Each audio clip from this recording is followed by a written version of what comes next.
제가 우리 교회에 오게 된 이후로 가장 처음에 들었던 목사님의 말씀을 저는 아직 기억합니다. 담임 목사님이 이렇게 말씀하시더라고요. 우리는 하나 되어야 하는 것이 아니라 이미 하나입니다. 하나가 되기 위해 힘쓰는 것이 아니라 하나됨을 지키는 것입니다. 제가 기쁨의 동산교회에 오고 싶었는데 기쁨의 동산교회로 부임하게 되고 처음 이렇게 들었던 말씀이에요. 그래서 정말 마음에 탁 와닿았는데 오늘 이렇게 책 서열을 준비하면서 이 책에 있는 챕터 가운데 한 내용이 바로 이 내용이더라고요. 맞습니다. 우리는 하나됨을 애써 만들 필요가 없습니다. 우리는 그리스도 안에서 이미 하나인 사람들입니다. 이것은 어떠한 비유의 이야기가 아니라 영적인 실제의 이야기예요. 우리는 이미 하나입니다. 그러니까 그 하나됨을 지키려고 하는 게 중요한 것이지 하나 되려고 막 애쓸 필요는 없습니다.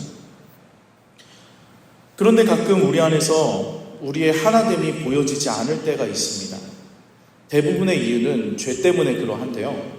또 다른 이유가 있는데 그것은 바로 획일성과 하나됨을 혼동하기 때문이에요.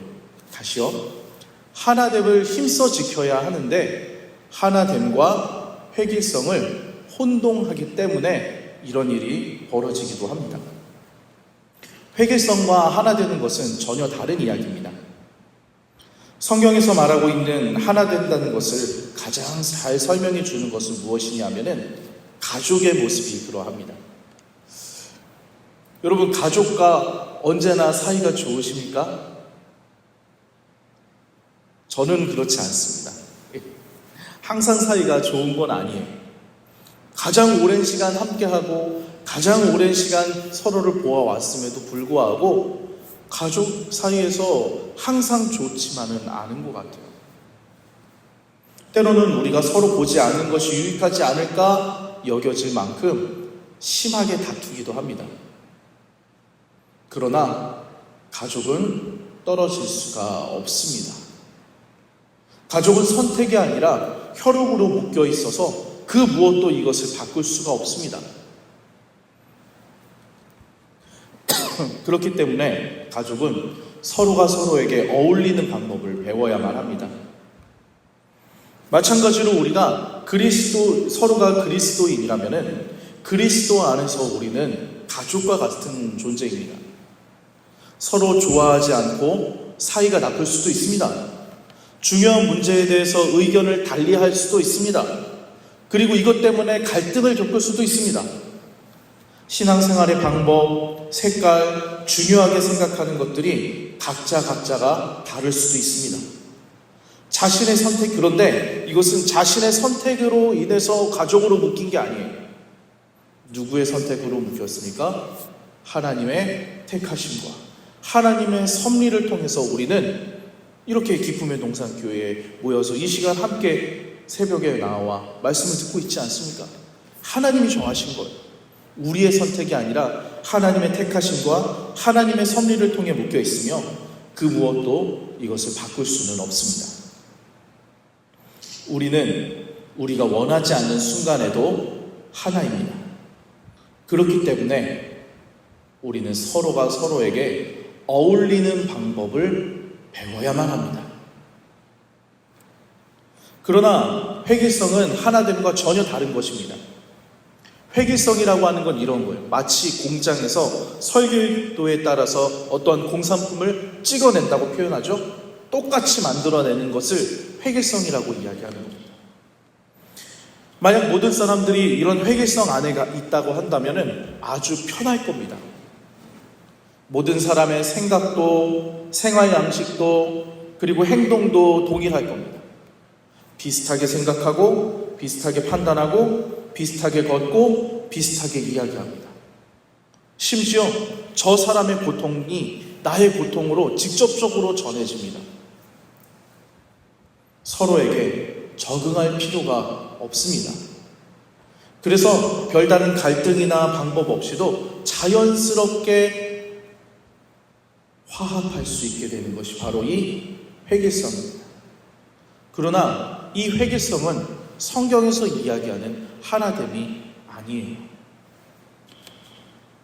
예수님께서 이 땅에 오신 것은 유대인과 헬라인 사이의 담을 허물어 버리기 위해 오신 것이지 모든 민족을 유대인으로 만들기 위해서 오신 것이 아닙니다.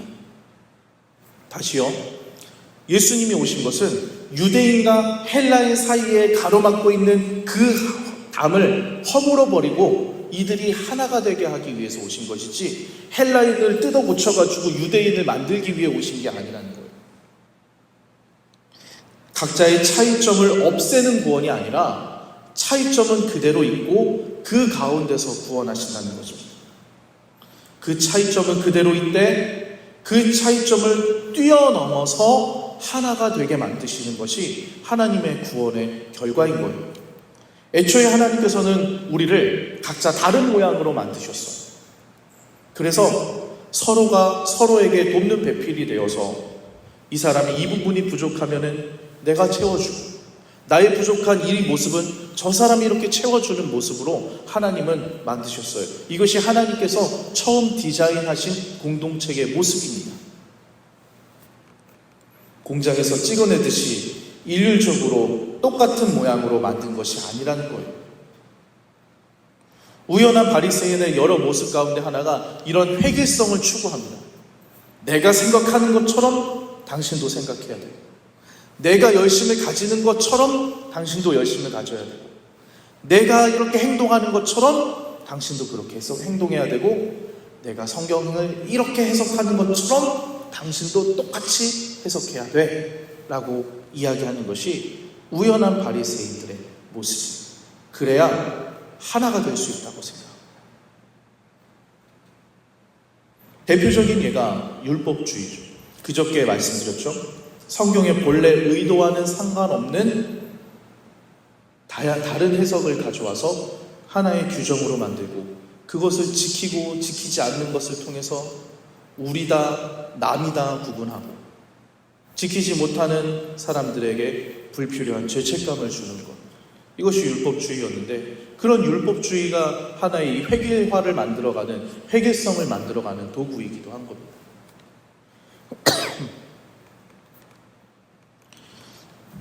가족의 모습을 한번 상상해 보세요. 가족에게 있어서 옳고 그름보다 중요한 게 있습니다.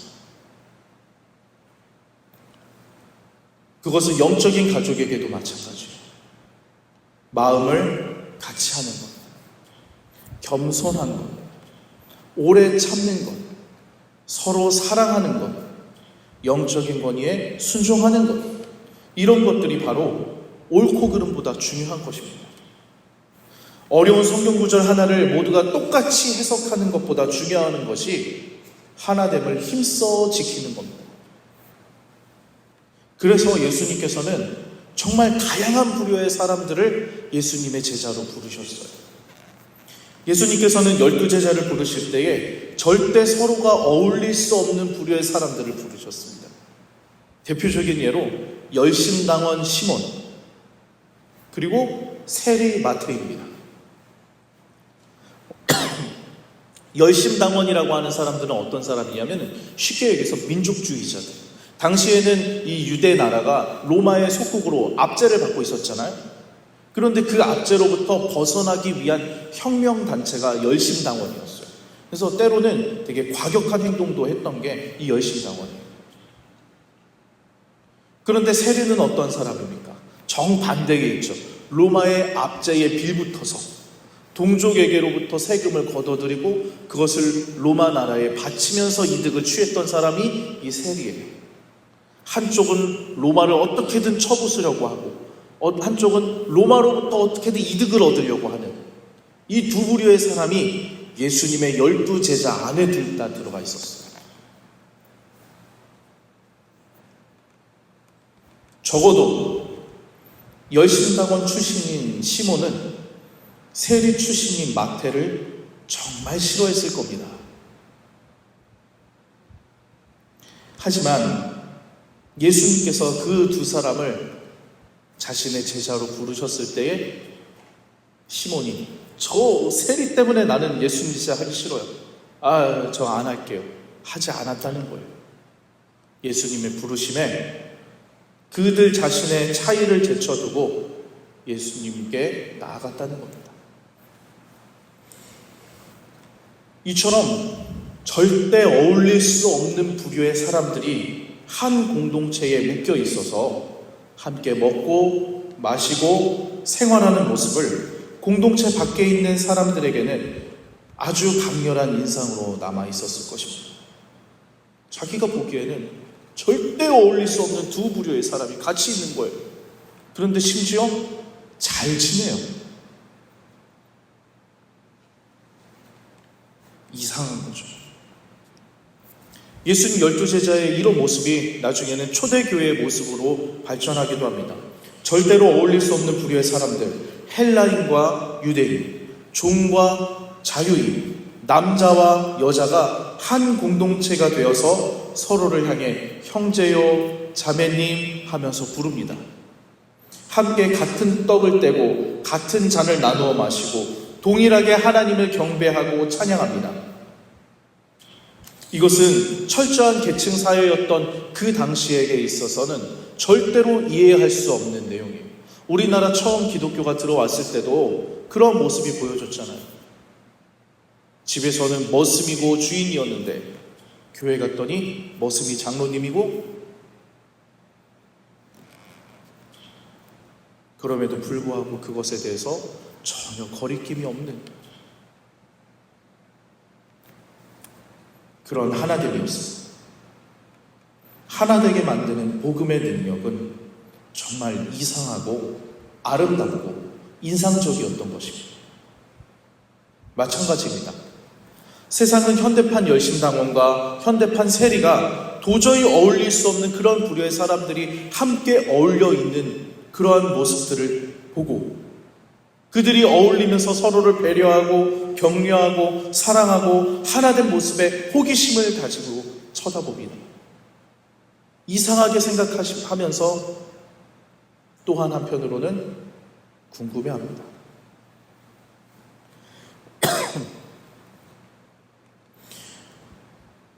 그렇다면 어떻게 시몬과 마태가, 열심당원과 세리가 한 공동체에서 어울릴 수 있었겠습니까? 그것을 가능하게 만드는 것은 바로 용납하는 겁니다. 이는 서로에 대해서 사심이 없이 순종하는 거예요. 내가 이만큼 해줬으니까 쟤는 저렇게 해줄 거야 라는 기대가는 게 아니라 사심 없이 순종해 주는 거예요. 이전에는 넘어갈 수 없었던 그런 일들이 있다면 눈 감아주는 거예요. 실질적이고 고리 깊은 차이점과 그러한 의견 대립을 해결하는 것입니다. 서로의 다름과 견해 차이를 이해해 주는 겁니다. 아, 그렇게 생각할 수 있구나. 그래서 들어보니까 그렇게 생각할 수 있을 것 같기도 해. 서로에게 끝까지 예의를 차리는 겁니다.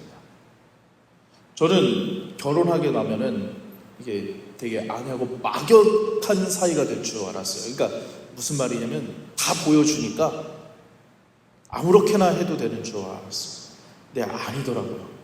가장 예의를 차려야 되는 사람이 제 아내더라고요. 그래야 그 하나됨을 지켜나갈 수 있겠더라고요. 우리가 그리스도 안에서 하나가 되었다면은 그러한 끝까지 예의를 갖추는 것이 필요하다는 거죠.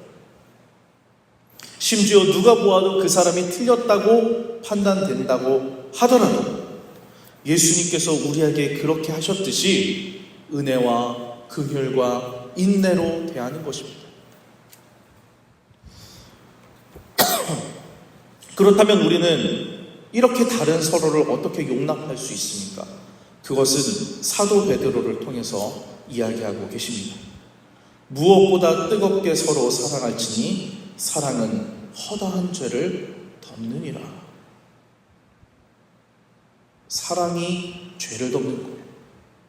예수님의 사랑이 하나님 앞에서 우리의 죄를 덮었듯이 우리가 서로를 향해서 뜨겁게 사랑한다면 그 사람의 그 죄도 덮어줄 수 있다는 거예요. 이 덮어준다는 얘기는 못 본 척하고 죄를 그대로 짓도록 방조한다는 얘기가 아니에요. 그 죄가 있음에도 불구하고 받아들여 줄 수 있다는 것. 무엇으로 가능합니까? 사랑으로 가능합니다. 그렇기에 사도 바울은 오늘 본문에서 이렇게 이야기하는 것입니다. 1절부터 3절 말씀을 제가 읽어드릴게요. 한번 마음속에 잘 생각하면서 들어주시기 바랍니다. 그러므로 주 안에서 갇힌 내가 너희를 권하노니 너희가 부르심을 받은 일에 합당하게 행하여 모든 겸손과 온유로 하고 오래 참음으로 사랑 가운데서 용납하고 평안에 매는 줄로 성령이 하나 되게 하신 것을 힘써 지키라. 사랑 안에서만 서로를 용납할 수 있습니다. 이는 겸손과 온유와 오래 참음으로 나타나는 것입니다. 결국 서로 안에서 평안이 이루어지고 성령 안에서 하나됨을 힘써 지킬 수 있게 되어지는 것입니다. 그러나 모든 것을 용납하라는 게 아니에요. 성령의 하나되게 하신 것을 힘써 지키는 겁니다. 예수를 믿음으로 구원받는 것을 거부하고 부정하는 것까지 하나 되는 것을 이야기하지 않아요. 이러한 사랑과 용납은 믿음과 구원의 본질을 훼손하지 않는 범위 안에서 행해져야 하는 것입니다. 예수님께서도 사도 바울도 사랑하라, 하나됨을 힘써 지키라 이야기하지만 복음을 복음되지 못하는 것에 대해서는 강력하게 이야기하셨습니다. 말씀을 맺겠습니다. 우리는 하나 되어가는 것이 아니라 하나됨을 힘써 지키는 것입니다. 하지만 죄인된 우리는 우리의 다름을 어찌할 수 없어서 갈등을 빚고 때로는 다투기도 합니다. 그러나 그 다툼과 갈등 때문에 가족이 끊어질 수 없듯이 그리스도 안에서 가족된 우리도 결코 끊어질 수 없습니다. 결국 우리는 성령의 능력으로 서로를 사랑하고 그 사랑으로 용납하게 됩니다. 이게 서로가 어울리는 법을 배우는 과정이에요. 그리고 이것을 세상이 주목하고 있습니다. 본래라면 절대 어울릴 수 없는 부류의 사람들이 다툼과 차이를 극복하고 하나됨을 힘써 지키는 모습을 인상적으로 바라봅니다. 사실 이것은 예수님께서 이미 하신 말씀입니다. 새 계명을 너희에게 주노니 서로 사랑하라. 내가 너희를 사랑한 것 같이 너희도 서로 사랑하라. 너희가 서로 사랑하면 이로써 모든 사람이 너희가 내 제자인 줄 알리라.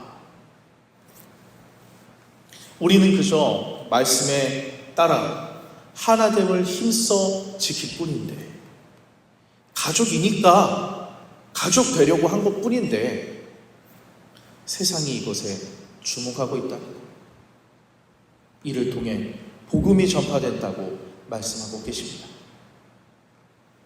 부디 오늘 말씀을 나눈 이 자리에 모인 우리 모두는 서로 사랑하고 그래서 용납하고 모든 겸손과 온유와 오래 참음으로 하나됨을 힘써 지켜나가기를, 그리하여 이 삭막한 세상에서 참된 빛으로 소금으로 나타나기를, 진정한 행복이 바로 여기 있다라는 것을 보여주기를 주님의 이름으로 축원합니다.